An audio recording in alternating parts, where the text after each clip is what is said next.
I fucked up. Damn it. You didn't unmute. Rookie mistake. I do it all the time. Good morning. What's up, everyone? Good morning. Welcome to the Brunch Gimmick. This week, I'm joined again with Big Bad Boris. Boris, how's your weekend going? Good. I quite enjoyed the Survivor Series last night. Flames are terrible, but all things considered, all good. Good GCW show on Friday as well. Yeah. I went yesterday to a PWHL game. I'm going to pull my little John Cena gimmick. Let's do it, Stu. That's cool. That's the T-shirt as well. I see. That's nice. That's good stuff. I like that they all have some like branding and logos and stuff. That's this is their first year. The Montreal Victoire beat the Ottawa Charge 4-3 in shootouts yesterday with one of the all-time greatest, I'd say, Canadian hockey players in general, Marie-Philippe Poulin, scoring the shootout winner. Oh, nice. And her line mate and wife scored one of the tying goals. That's really cool, actually. I was not aware of that. That's awesome. Yeah, it was only a thing on Twitter where a man like completely misinterpreted it because like they're pointing out that they were dating and like he did just went over his head. And he's like, I'm so happy they're friends. And somebody just underneath is like, they're gay, Steve. Yeah. Men are the worst. Men are the worst. I'm glad I'm not one. That's really cool. I was not aware of that. Yeah. Really, really fun game. If you have a chance to have a PWHL team in your, so hopefully it's going to be expanding a lot soon. Go to the games. They're cheaper tickets to the NHL and a lot of fun. I was saying before we came on the air, I think I know they're doing in the New Year some games in some other cities, and I know there's one coming up here at Edmonton that the lady and I are going to try to go to because I think it'll be a lot of fun. So yeah, that's super cool. Yeah, a lot of fun. I did watch Survivor Series when I got home. Really, I enjoyed the show. It was a really fun show throughout. Like both War Games matches were a lot of fun. They both told like really good stories throughout. I felt like obviously the Bloodline one is more like deep in multiple stories going on at the same time. You've got a lot of places CM Punk could go after this. I honestly think we'll get to it more later. I think like the promise or the deal he made with Paul Heyman is some like long-term storytelling thing. I think we're going to probably either by the end like of next year. I think he's waiting till Roman gets the title back potentially to call in his Chet, his little promise. I like that kind of booking because that's something like a Money in the Bank that you can just keep in your pocket and you don't have you can be patient, you can play the long game, you don't got to worry about it and bust it out when it's time. And yeah, I watched the show too, so I'd be kind of prepared. And as I always say, I don't watch WWE regularly, so sometimes I forget. Man, the machine knows what it's doing. The show was really, really good. I thought the women's War Games match was a little clunky, but still entertaining. Just again, production, the way the arena looks, everything they do is just top notch. And sometimes I just forget that juggernaut just keeps going and going and going. But the one thing that really surprised me, and again, I'm not a regular WWE viewer, was some really physical matches. Like that IC title match, super physical. A lot of risks were taken during that men's war game match too. But yeah, I had a good night. I enjoyed it. Yeah, I just want to say hi to some people in the chat. Sandy, again joining us all the way from Germany. Sadly, Spencer is not here. He's probably either sleeping or on his way back home. But yes, he did ask Braun Breaker a question on the post show. It's no longer like the press conference because they like really cut between the two very quickly. But yes, we had Spencer Love. Our own Spencer Love did get to ask Braun Breaker a question, which was really cool to see. Like Pluggo's gotten to do it in the past too. Has gotten a question in. Yeah, it was like we're all very happy for Spencer, and it was a fun question getting to see him in that position. But the show as a whole, it started out with the women's War Games match. How'd you feel about it? Did you think there was going to be the cash in like JPJ did, who was convinced that she was going to cash in? I thought it was really cool the way she kind of hid the briefcase in the garbage can. That was a smart way to do it. Like I said, I think that match, it was the only one I think they kind of like, just some of the work was a little bit clunky, and I just didn't like the very formulaic, it's my turn to come in and go under the ring and grab a weapon, and then it's my turn to come in and grab a little formulaic, but like the ladies worked really hard. They told some good stories. The match was fun, just not as smooth as the other ones, but I mean, great way to start the show. Yeah. Like, I think the build to it was weird.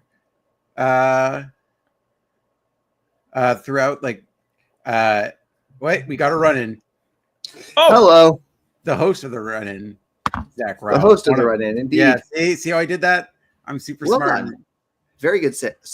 You guys always record those run-ins after I'm in bed, and I'm like, man, I want to answer questions about aliens and crayons and marshmallows. Oh, when you're in bed. You know when I record them? At midnight my time. Well, you're dumbass fault for not being in bed. Yeah.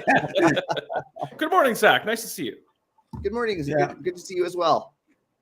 I don't like the angle this camera is, so I'm going to find my other camera and plug it in while we're chatting. How's it going? Good. Oh, we're good. How was your weekend, Zach? Good. I heard you guys were chatting War Games and Spencer's question to Mr. Braun Breaker at the scrum. Yep. I didn't see it. What was the question? I just heard about it. He was just asking.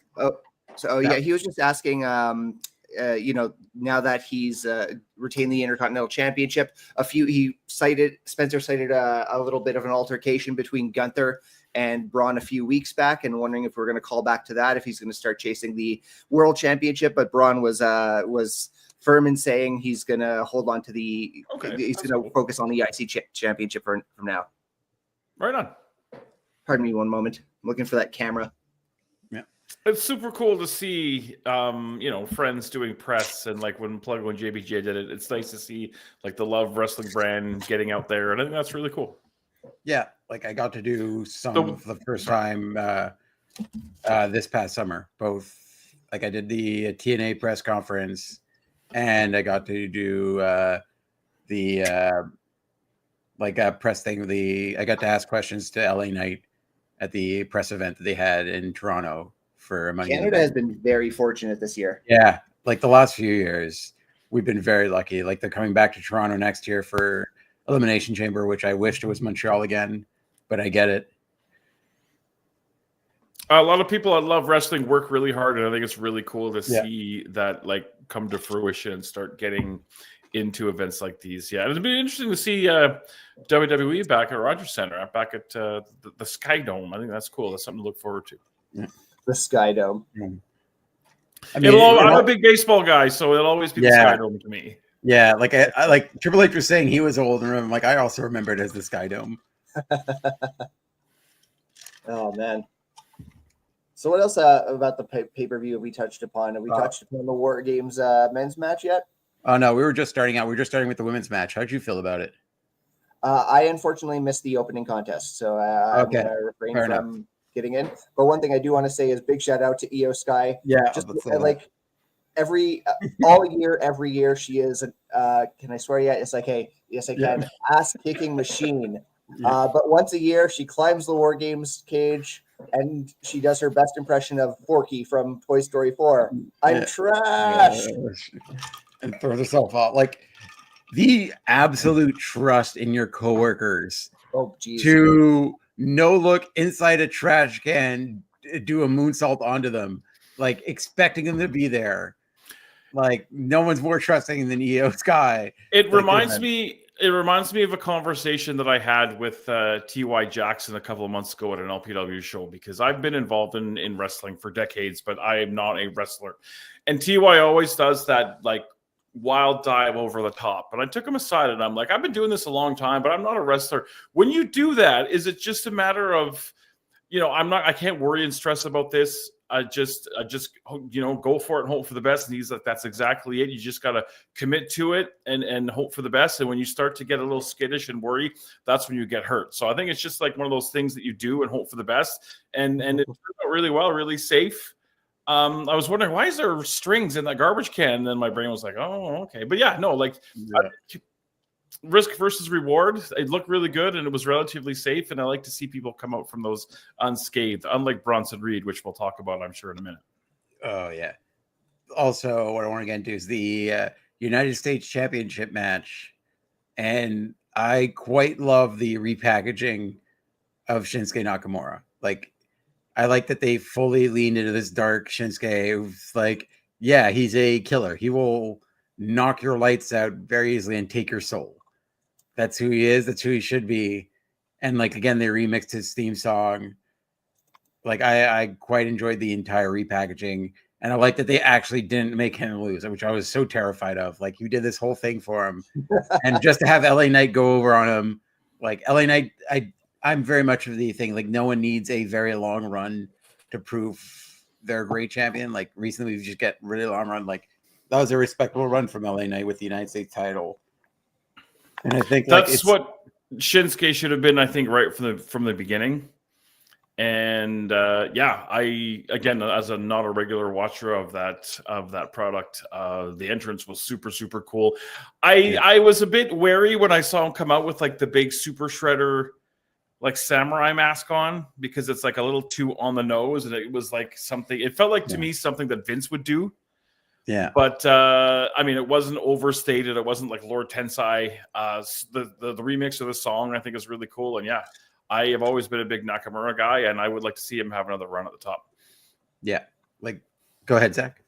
Yeah, it's just an interesting character, an interesting direction. I always liked his whole what they kind of branded as the rock star persona, which I think is just like an easy way to try to put him in a box, which Nakamura just did not fit into any kind of convenient box. He was just like, a unique presence in his own right, but he needed a refresh. Like after years of questionable booking, like they needed to do something fresh. They needed a new impact. This was absolutely the way to go. I too, like you said, Lawrence, I thought he was going to, he wasn't going to go over, or at least going to get like a DQ win or something and protect LA Knight. But it's nice to see a clean finish for such a fresh character, getting the championship too. And I think that's what you should get at pay-per-views, is clean finishes. And just a quick throwback, his entrance for his first match against Sami Zayn at NXT is an all-timer moment for me. That was just like the vibe in my living room was palpable. So like being in that little tiny arena for that moment must have been really, really cool. I should go back and watch that again, because I was amped up for that match before it even started, and it totally delivered. Yeah, like on the two of the people who, like, I think the biggest crimes of not winning the heavyweight title are Samoa Joe and Shinsuke Nakamura. They both had it at the 1 yard line of them winning, and they both should have won a while ago. Like, Shinsuke should have beaten AJ Styles, and like same thing with Samoa Joe should have beaten Brock Lesnar. Those were two. Like, it's going to be insane that he's going to retire without ever winning the heavyweight title. Like, he should have won one of the heavyweight titles before he retires. Like, I was at that WrestleMania in New Orleans, him and AJ, and I was like amped for like another Wrestle Kingdom match. And that still is like, it wasn't like bad. It's just like we were all wanting our doors to be blown off, and it wasn't that, because that was like one of the matches I was looking forward to the most, and I was amped for that match, and it didn't deliver the way we wanted to, which is unfortunate. And I think they both wish maybe they could do that again with different restrictions or different storylines or what have you. But yeah, it should have been. I agree with you. Yeah. Like I wonder what they're going to do with LA Knight next. Because like, I don't know if they're going to move him potentially. Like, I don't think he's going to be like I think this might be like a few months long feud with Shinsuke Nakamura. But again, like, I greatly enjoy this LA Knight run. He was well deserving of that title. Like, I don't think it's going to be the last time he's US champion or champion WWE. Like, he is entirely too over. Like, I hope that it just doesn't mean LA Knight disappears for a bit, because he is entirely too talented and too, like, the fans love him too much.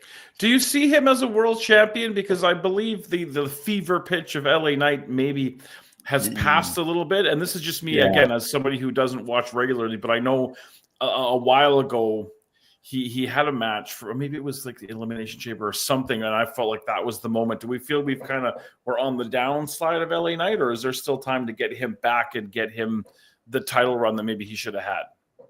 I gotta start watching the shit regularly. I just don't have time. Because I watched last night and I'm like, I remember why I like this. It's just, and again, SmackDown going to 3 hours, there's just not enough time for me to fit this all in with, you know, life and reruns of The Office. And at least it being on Netflix will make it easier to rewatch in the morning, or like when you don't have to work. Like, so like it'd be easier to watch in maybe 1 or 2 parts, like the TV shows we watch. I know it's funny because like on Netflix we won't watch a 3-hour movie, but we'll watch 6 hours of a TV show consecutively. You're absolutely right. Yeah. That is weird. I'm weird with my binging. Yeah. Zach. Oh, I just like it. I also like in Canada that we're not going to be limited to just Raw on Netflix. We're getting like the full package, essentially the WWE network. Is that how it's working? I still don't know exactly how that all works. I wanted somebody smarter than me to explain it. I believe, now again, like I'm not a source, but like what I read is we're getting Raw, SmackDown, NXT, and the pay-per-views on Netflix. Yeah, that's what about back catalog stuff? There's going to be it's going to be various back catalog stuff. Like it won't be the entire thing like the heyday of the WWE network. Like not everything right away is going to be up there. There's going to be like big pay-per-views and like there is going to be some, but not everything yet. Because what I think a lot of American people don't understand about how lucky we were in Canada, we had to wait a little bit longer for the network, but when we got it, we got it as a TV channel, like their 24-hour like streaming live channel we have on regular television. So I can just clip on it, I can PVR pay-per-views and stuff. And then logging in through your cable provider, you got all the back catalog stuff because we never got the Peacock thing. And I really like that. So I'm kind of worried that's going to go away in whatever the new thing is going to bring. Yeah, like with Netflix, literally when I logged into the WWE network to watch the pay-per-view last night, they give you the warning that like we've got 1 month left. Yeah. Like, and which is like so sad because like that was like the thing wrestling fans been waiting forever for, which is like easily accessible pay-per-views that we always like wanted, like stuff that we didn't get to when we first like years ago, or like stuff like our favorite pay-per-views were just at our fingertips. So like seeing go away is sad. Like the heyday of WWE Network was great because they were putting out great documentaries regularly, like fun TV shows, like the Ride Along ruled. Like the Ride Along was so much fun, and like Table for Three would lead to wacky shit. But yeah, like I'm definitely gonna miss the WWE Network. I mean, take the bad with the good. We're losing the WWE Network, but have you guys been enjoying the WWE Vault YouTube channel as much as I have? Oh yeah, like amazing.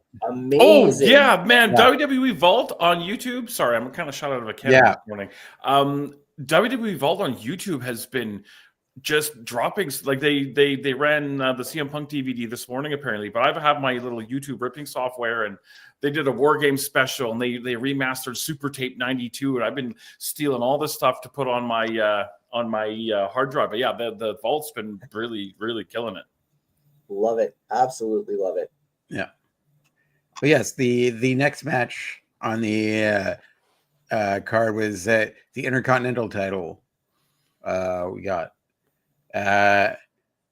with we got the 3-way, which was a great match. Like between Sheamus, Ludwig Kaiser, and Braun Breaker. Like somebody put up on Twitter or something that Sheamus might be one of the best people in triple threat matches ever. Like that's a good shout. Yeah. Like Sheamus, like absolutely killed it throughout. Like he is so like he doesn't quite get the flowers he deserves because he's been so great for so long. I was going to say, because they went through during the match and they listed off all his accolades, and I'm like, he's a guy who did just about everything, but really flew under the radar in terms, like they were calling him a first ballot Hall of Famer. And I was like, really? And then they listed all the accomplishments. And I'm like, he's done a little bit of everything. But yeah, and a physical match, physical, which I really like. I like to see Ludwig Kaiser get that bit of a rub, because as soon as I saw him come in back in the day in the UK, I'm like, that guy he's got what I call punchable face. Like MJF has punchable face, and there's somebody else, I forget who it was. Just violently pretentious, where it like eats from every one of his pores. And then the Europeanness, like Sandy said, makes him a little extra snooty. You think you're better than me, but like, great look, and I'd like to see more of him in the future. You know what? I'm glad we're kind of taking a deep dive into Ludwig for a second here. I like him, I really do. But a lot of people are saying like he's like main event guy in waiting. Now, don't get me wrong. If he proves me wrong, I'll be the first to say it. But presently, I don't know if I see that. I think he's great in the mid card, and I think he's absolutely thriving in these matches with the likes of Sheamus, with the likes of Braun Breaker. I'm just not sure if I see him in the world title picture anytime. But again, I'm sorry. I'm supposed to tell you I'll be wrong. I've been wrong before, and I'll be wrong again. I used to say Seth Rollins will be a forever Intercontinental Champion. What the hell do I know? I understand what you're saying, and I also kind of agree with you. I don't see him as a guy who would headline a pay-per-view in a singles match, maybe in like a triple threat or a four-way or whatever, but a singles one-on-one pay-per-view main event match, maybe not. But he's in his role. He's really good. Yeah, like I could see him as an Intercontinental champion for sure. Like I wasn't going to be surprised if he won last night. I'll just say that, like. But man, he really did beat the hell out of Sheamus, that shillelagh. Like, like I love how Big E in the after show was like, yeah, it's not hard to get Sheamus marked up. Like anything shows up on him. But yeah, those shillelagh shots really showed up on him afterwards. Could I jump back? Just give me 3 seconds. I'm reading a bit of a press release here. We have a clear picture of Canada's WWE access from 2025 onwards.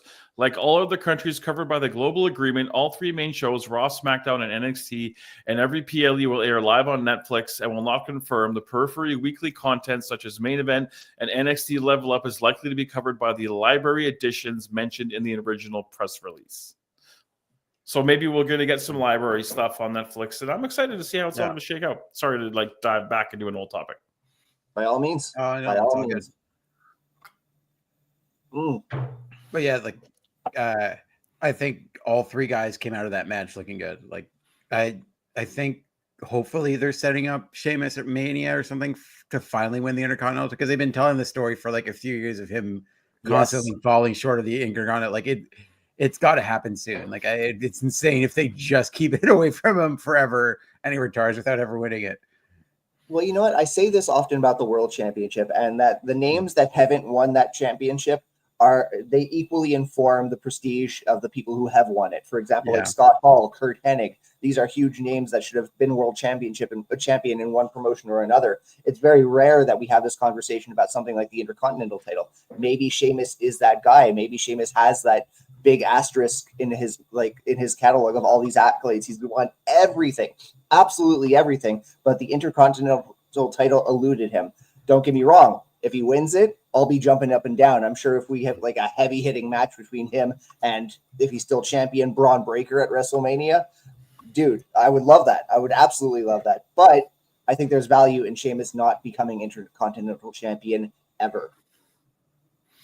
I was really shocked to find out or to realize that he was never champion, because he seems like a kind of guy who was right in that intercontinental sweet spot for quite a while. So the fact he never got that is really interesting to me.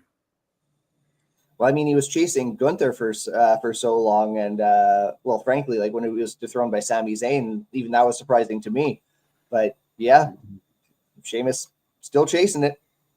Yeah, like I don't know if they're gonna do it like. I don't know exactly what that means, but that sounds like something I would say. So fair enough.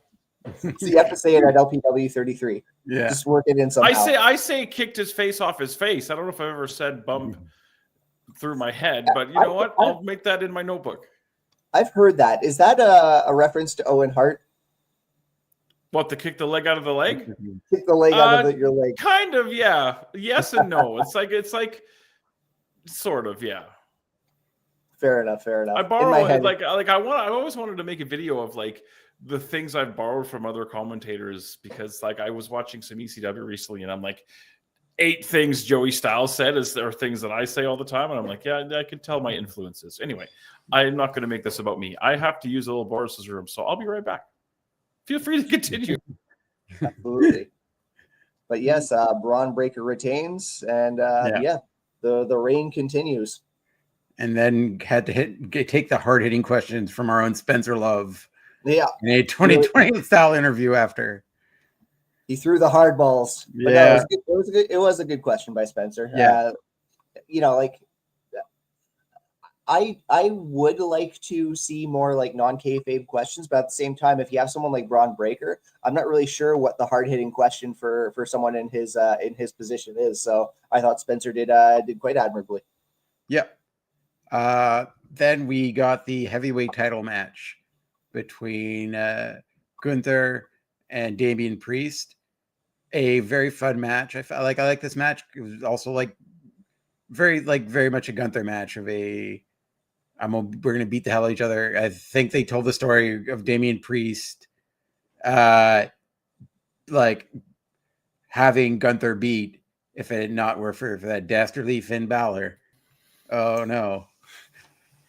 But yeah, them continuing the story with Finn Balor and Damian Priest is smart. Them wanting Damian Priest to look like he could be the one to constantly beat Gunther, to always have it on, but just fall short for like one reason or another. I'm going to be back in a second. I feel like I burnt my coffee. It's just not tasting good. So I'll be back in a moment. Wow, is there a way to make coffee taste worse? Excuse yourself. No, I've never been a coffee. I take a lot of heat with almost everybody I know because I'm not a coffee guy, but I mean, it is what it is. Leave me and my hot bean juice alone. No, you do you, man. I'm not one to judge. Yeah. So yeah, we were just talking about the heavyweight title match between Gunther and Damian Priest. How'd you feel about it? They're clearly telling a story of Damian being able to beat Gunther, but just fall short by outside things.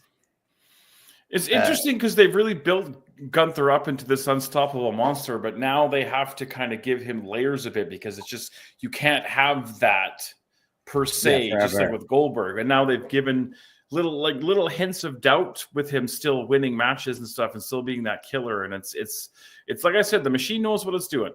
Yeah, and it makes you want to look forward to see who's going to be the one that takes that off him. And I think Finn will have some really good matches. I mean, Finn could have a good match with me, for God's sake. Yeah. Like, I like that he did not want the interference and just kicked the ghost out of Finn Balor. Knocked the soul out of him with that big boot. But yeah, they in the after show, they said Gunther's record of 44-3. Three? Who are the three? I'm trying to remember the third, but Sammy, Cody just now, and I forget whoever beat him for the UK title. Yeah, the UK title. Was it? Yeah, I think it was Dragunov was the third. Dragunov. Yeah.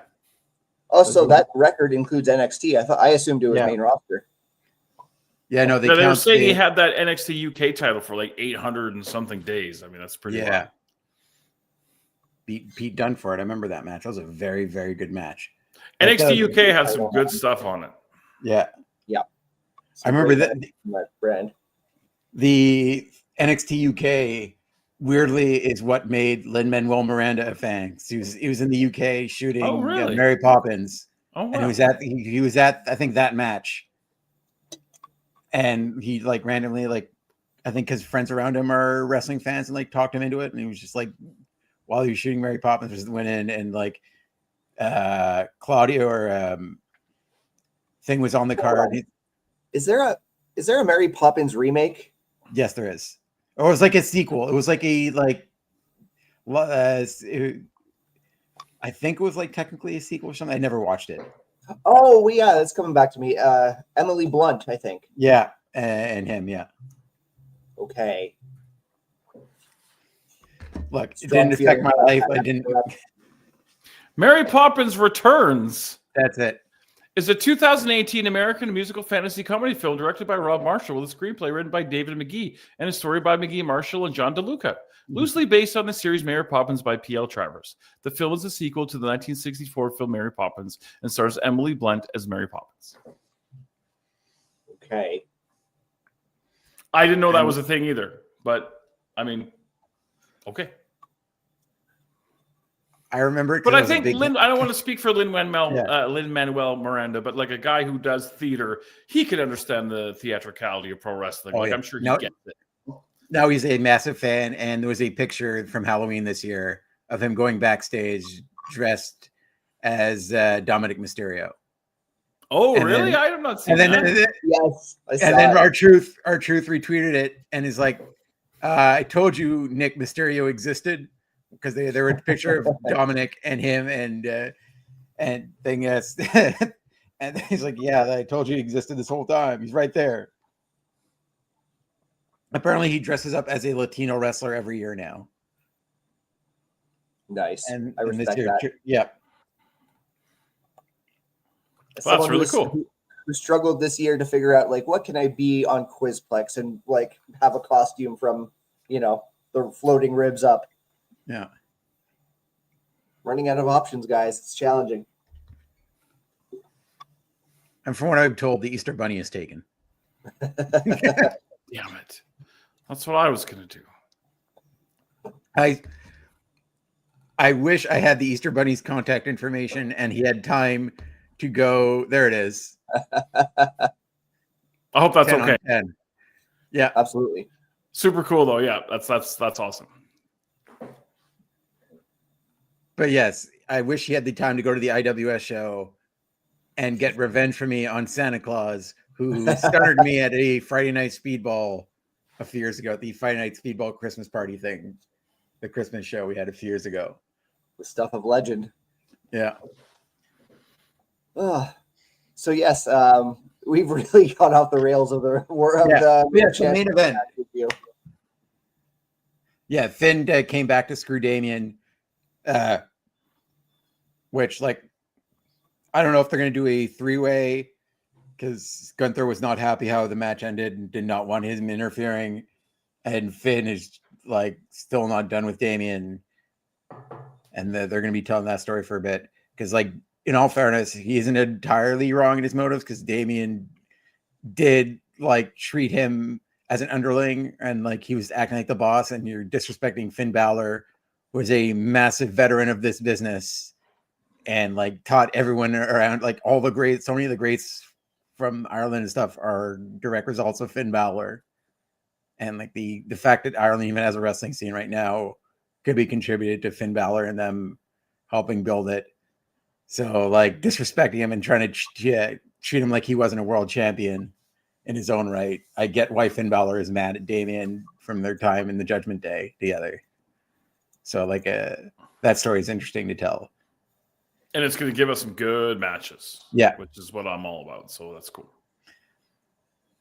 Yeah. And then main event time, we got the original Bloodline versus the new Bloodline, and also CM Punk is there. But man, I would just say Bronson Reed fits in so well with the new Bloodline. Like you don't even notice he's not Samoan. He looks like a Samoan. I absolutely agree. I said that and too. Just like an attitude too, just like fits like perfectly. Like, I don't think he should leave after this. Like, he, in attitude too, his character fits like a glove with that new bloodline. And well, I think he might be out for a little. He might Yeah. not be joining right away because he suffered an injury, if I read correctly. Well, like in the press conference, Triple H said he's going to be like week to week for like he's going to be probably out for like a few weeks. Gotcha. He said, like he wasn't. He clearly said it wasn't going to be long term. It was just going to be like probably like a few weeks to a month, maybe is what he was alluding to. Well, it takes time to pick a table out of your face. Crazy. Like that was, you don't see a guy like that do that kind of thing. And I was like, okay. And just committed to it. Like, just like TY said, you just go for it and hope for the best. A couple of things about this match. I thought the order of entrance was really interesting for the babyface team. I love that the heels came out all together. Babyfaces came out, one by one. So many mini stories told between the Usos teaming up together again, and everything they did with Punk and with Roman. And they really, really milked the ending. And WWE have kind of trained us to you got to watch the end, because even after that little graphic comes up in the bottom, you never know what's going to happen. And there was a long run up to the or a long walk up to the entranceway before they went off the air, and you're waiting for something to happen, and nothing happened. But it's still, to me, that even makes you want to watch more. Okay, nothing happened, but this is not over yet. The machine knows what it's doing. Really, really physical main event, and super fun. Really, really liked it. Yeah, like Sandy said in the chat, Jimmy broke his, during the press conference, Jay outed that Jimmy broke his toe jumping off the cage. And he said it when they were wrapping up too. It's one more thing. I got to bury my twin brother for a second. Yeah. I was broken. But Jimmy just more stoked to go party with his wife. It was Naomi's birthday yesterday, and she came out to the match in a birthday hat, and they all were wearing birthday hats at the press conference, which was super cute. But just that match, the whole thing was the way they told all the stories and how hard all the guys worked. Really, really good. Quite enjoyed it. Yeah, like that. The levels of rehearsal too, of Punk having to time perfectly to pull off Roman. That was like Sammy and Kevin a few years ago. Like the margin of error there is insane. Like anything, because he's coming down quick. That is a big man falling real fast. Oh, if I was Roman, I was sweating in that moment. I'm slowing down while Bronson Reed's coming down. Whew. And he demolished that table. I have a question as someone who's not a regular watcher. I noticed entranceway super, super small, so they can sell more tickets in that side instead of blocking off the whole arena. Is that something they've been doing for a while now, kind of scaling down on entrances? It still look great, but those seats, it's really cool to see the fans right at the entranceway. It kind of reminds me of back in the mid to late 90s when they had that weird neon entry. Is that something they've been doing for a while now? Yeah. For big pay-per-views, they seem to do this. I don't know what the name of the practice is, but don't open up all the seats, but open up more seats as everything sells, and then kind of scale back the set. Yeah, that's what Triple H said clearly, that if depending on ticket sales and demand, he will shrink the sets to get more people in. I think comedically the most blatant one was they had to bring in a second screen to watch the video package one time. Yes. Yeah, they had to a high school a high school science class watching Bill Nye. They had to wheel in a TV to watch the video package because he scaled back the Titan too much and they couldn't see it in the ring. And another thing I want to shout out, I didn't know that they were so high on Jacob Fatu. I've been a big fan of him since he was on the Indies, and just listening to the way commentary was putting him over, I was like, oh, they believe in this guy. And I thought he was shoot hurt, and I'm still not sure if he's not shoot hurt, but if that was just him selling and doing business, had me hook, line, and sinker really, really, really good. Affiliate pointing out the reports were saying that he was selling. Yeah, great job. Great job. Triple H didn't mention him at all when he briefly talked about the injury report. I thought he'd be the first one, but no, great work, and I like him a lot, and I like the way that was it Tamatonga who was. Sorry, go ahead. Sorry, but if history says anything, if Jacob Fatu was actually injured, he'd wear a boot for a couple weeks and be fine. Yeah, And was it Tamatonga who was kind of crawling around the cage like Spider-Man? That was a badass thing too. That was just it's just like a psychopath. Just like yeah. People kept referencing it to Super Mario World. That was like one of the levels in Bowser's Castle. You crawl. Really? Scale the cage horizontally. Literally no reason for it. Just like there were a more convenient way to get to that other cage, man. You don't have to crawl. What I love about that is like I can just imagine the thought process, just thinking, no one's ever scaled the cage horizontally. They're going to remember me for this. And he's right. Yeah. We are going to remember him for that. I love that none of the Samoans can ever be fully serious at any time. Like there's always a little bit of chaos. Oh, they all like even during the match when Jimmy and Sammy do the handshake, you see Jay on the floor and he's just doing it by himself like this, like along with them. He just wanting to be a part of it, like he's half unconscious and just on the floor of the corner, just going, "Yep." As they're doing it. I've seen a lot. This is supposed to be fun. Yeah, and we forget that sometimes. Solo's been like really shining in the house shows because like I see a clip like he's about to take a power bomb through a table from Cody, and he's like, no. He's throwing up the bloodline thing as like a last desperation effort, just really trying to fight it. Just spamming taunts. Like I'm like, especially with Solo, he has gotten better as they've allowed him to show more of his personality. Yeah, like because he was forced to be the silent enforcer for so long. When he first started as the tribal chief, it didn't work as well. Like you've got to be the mouthpiece of this group. You're like the face, and the fact that they've realized that, and he's just shown that he is like a funny guy, and he's able to work the mic, and he's gotten better at working the mic over the last few months as he's taken on this role. It's improved this second bloodline a lot better. Like it makes them all look better as a whole. But a really great shot of Bronson Reed over here. I'm just gonna do a quick screen share. Of course, my computer's going a little slow.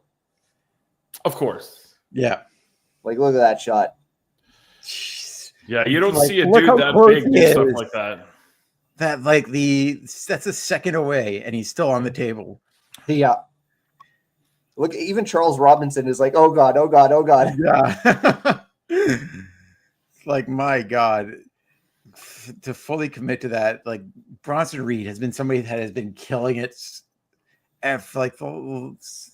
since getting this other shot with WWE and just, like the last few months with like his story with Seth Rollins and everyone, like, and getting slotted into this bloodline role, seemingly out of nowhere, but like again, like it fit him so perfect. He's just killing it. Like everything he does has been gold. Like Sandy has a great point too in the chat about Umaga. WWE's been running some old Survivor Series matches on the network, like on the live stream, and there was one with him in it, and that like what role he could have played as like like he'd be like an elder statesman now. Yeah. But like that character was so great, and what they could have done with it now, really, really awesome. That was a big loss. R.I.P. to Umaga. Yeah, absolutely. Like they obviously paying tribute to him with the thumb there. Solo Sikoa, like the huge influence on all the entire. Like you still see a lot of Umaga everywhere in the Bloodline storyline. Like he's, even though not physically here anymore, like his spirit is definitely. Like he played a big role in the definitely like every one of the kids, even his kids that are coming up, like his impact is definitely felt in this Bloodline storyline. My question for you guys: the match ends, the CM Punk and the Bloodline get the win. Punk hugs Heyman. I'm going to call in that favor sometime. What favor are we talking about? What do you think we're dealing with here? Yeah, we talked about that a little bit before you popped on, and I was saying sorry. No. We didn't go talk about the end. We want to get go in depth, but like it's just I think it's something that I like because that's something they don't need to rush. They could just put that, like I was saying, put that in their back pocket and pull it out when needed. They might not even know at this point, and it's just something that they can keep And I mean, who knows?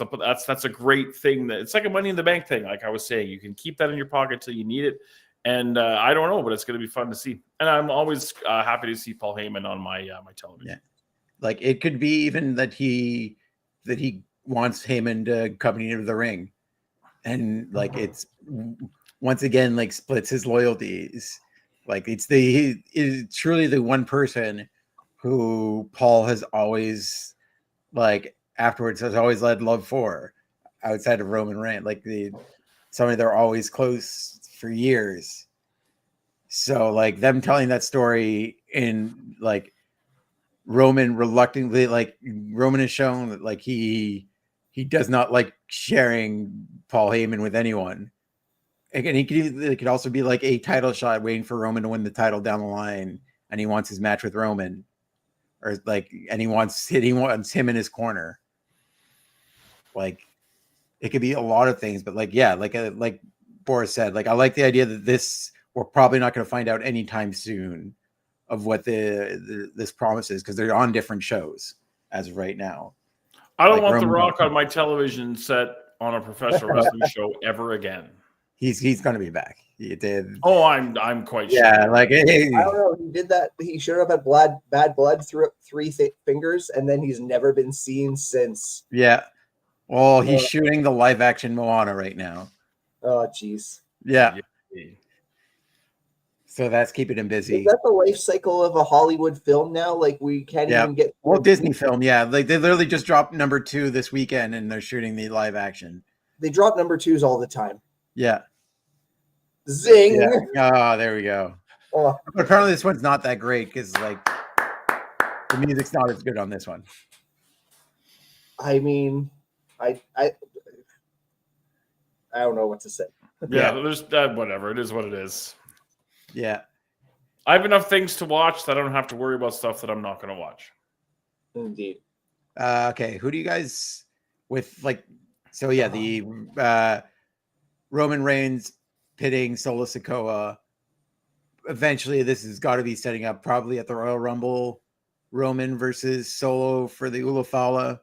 At this point, like somebody, they have to resolve who's going to be tribal chief at some point coming down. Cause like you've got either Roman's going to be coming to a title eventually. So I think it's impossible to keep him away for that long. I think you can hold that off till WrestleMania. Yeah, that's what I was thinking too. Like probably Mania. There's enough bumps in the road that you could, they could have a side quest with Roman and Punk to eat up a few weeks and maybe one. Because what is there only one show or is there 2 pay-per-views left till Mania? Because I know Rumble's not till February. Is there like there's many pay-per-views like Saturday Main Event, which is like getting treated like a pay-per-view. But yeah, there's the Royal Rumble and Elimination Chamber. Oh, right. Okay. Yeah. No Fast Lane or Roadblock or Great Balls of Fire or no. Elimination Chamber now gets treated as sort of like the No Way Out Fast Lane. December to Dismember. God, that I watch it once a year and I love it. That pay-per-view is why I stopped like for the thing that pretty much stopped me from watching wrestling. That was like I need a break from this. I was such like an ECW guy going in like I'm so excited. Like I love the One Night Stand pay-per-view so much. And I was so like I was in the theater. My friend, it's like my friend Ben Simon, his brother did the wrestling show on the sports radio station at the time. And the team, what was the Team 990? It's the TSN 690 now. He would do the wrestling show at like 11 p.m. on Saturdays, and he would get like free passes to like the theater for things. So he'd like end up with them all the time. So yeah, we were in the theater watching it, and boy, man, I was so mad. I was so mad, and that like so disappointed by the December to Dismember pay-per-view that legitimately I dropped off wrestling for a while. I'm a digital hoarder, and I have 3 different versions of that show, and I watch it once a year just because it's so. I have like the original pay-per-view that I recorded. I have the DVD version, and I have the WWE Network version. It's just a gloriously awful piece of video, and I go back and watch it maybe once a year. Zach looks unimpressed. Yeah, I don't know if it was the part of me is like, was the pay-per-view that bad or just the expectations of an ECW No, the pay-per-view was bad. I mean, in fairness, the opening match, Eminem and the Hardys was good, and then it just downhill after that. Anyway, we're off on a side. Yeah, but yes. What do you guys think the blood? Like, what do you think is going to be happening with the next few months, especially with Roman going over? Because I honestly thought going into this, especially with the buildup, I thought Roman might lose, and that would like Sandy said in the chat, eventually force Roman to apologize to everyone and make amends finally. Because like he legitimately was abusive to all of them for so long. Like Sami Zayn, he abused and like verbally abused his wife in the front row for months. Like Kevin Owens is the most right person in this thing. He's the only one. Like, no, he was insanely. He tried to murder me multiple times. Why are you sitting with him? Like, why do you think I'm just going to be cool with him? He tried to end my career on a weekly basis. Kevin Owens suffers Kevin Owens suffers because he's the only one who has awareness outside of wrestling and how people relate to one another outside of a professional wrestling scenario. Like, yeah, that's my answer to any of those questions. It's just wrestling. Yeah, how you doing, Tom?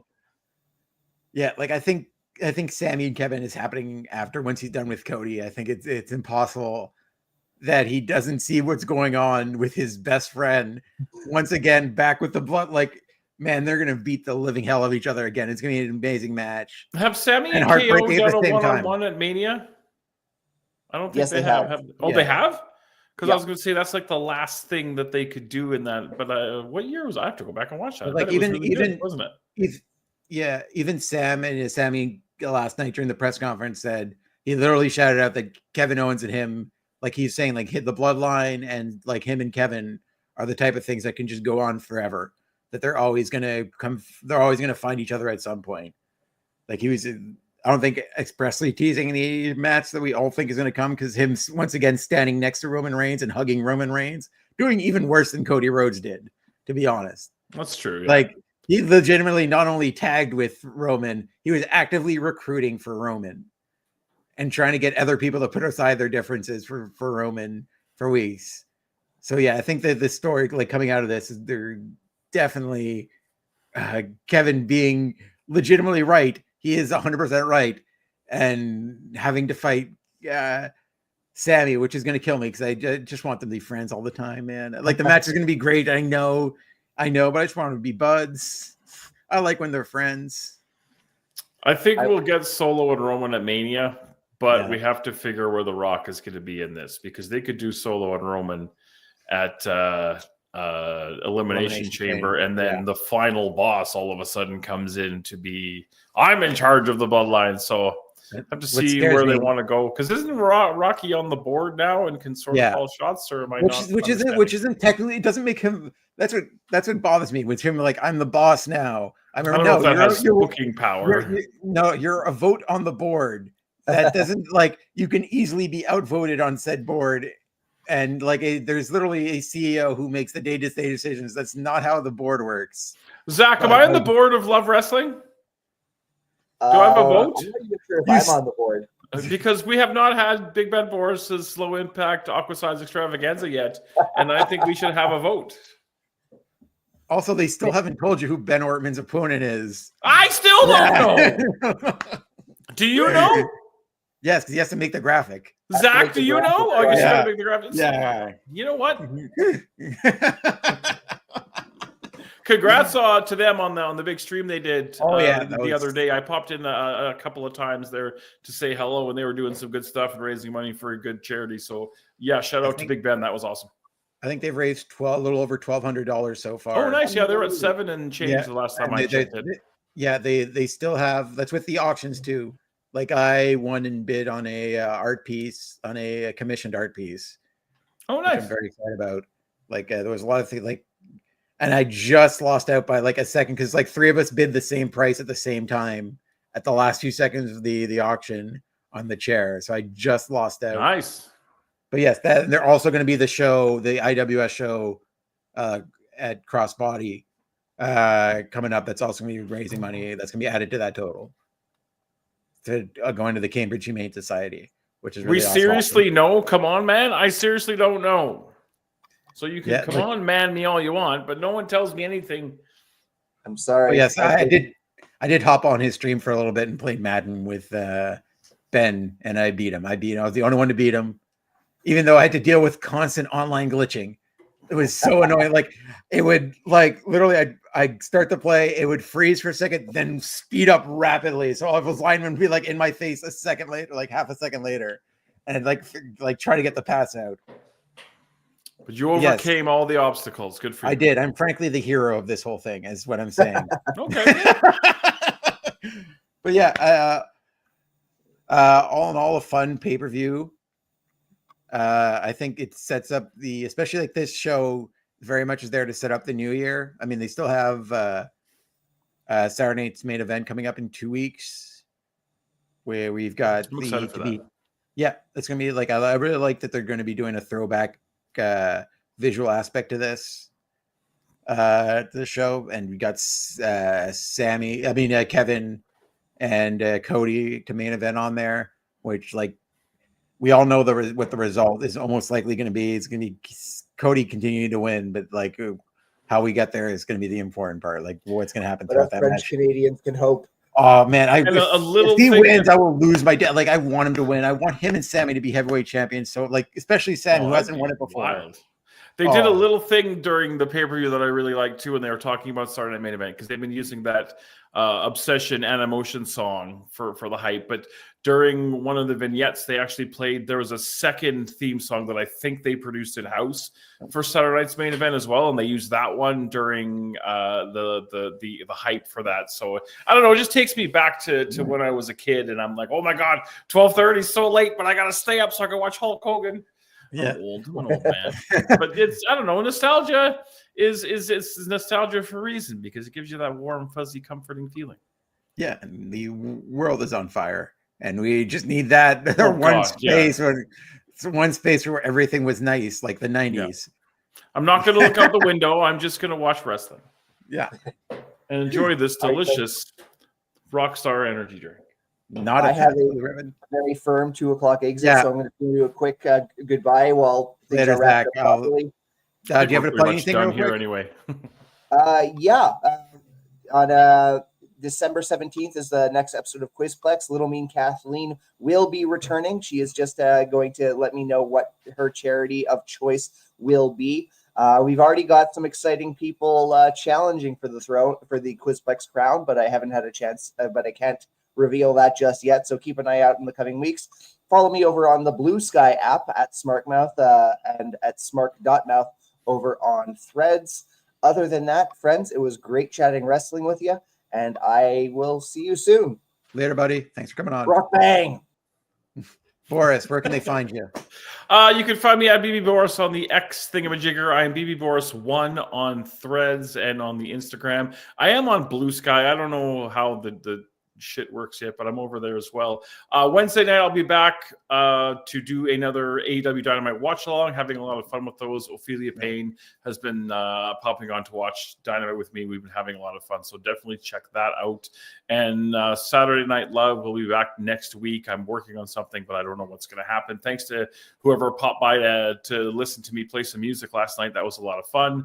And we're back in action on January 31st, LPW 30, whatever it is, Cool Beans. And we got 2 months to build to that, so there's no point in getting all excited yet, but it's going to be good shit.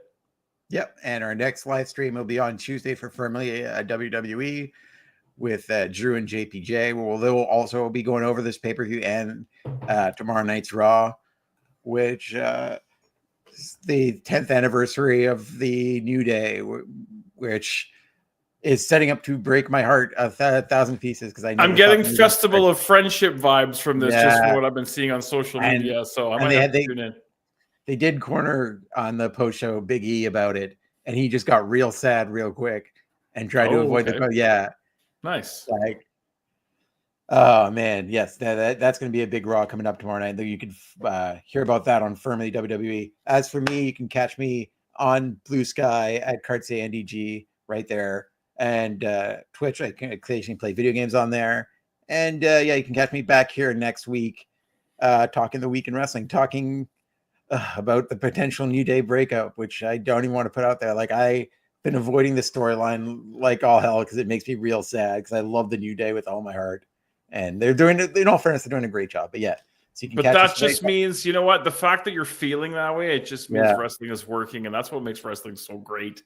Is like it's in your heart right now, and you don't know what you're going to see, and that's just what makes why we love the stuff so much. Yep, save us, Big E. We'll see you here next week. Thanks, guys. Thanks, Sandy, and everyone in the chat. See you next week. Thanks, Lawrence.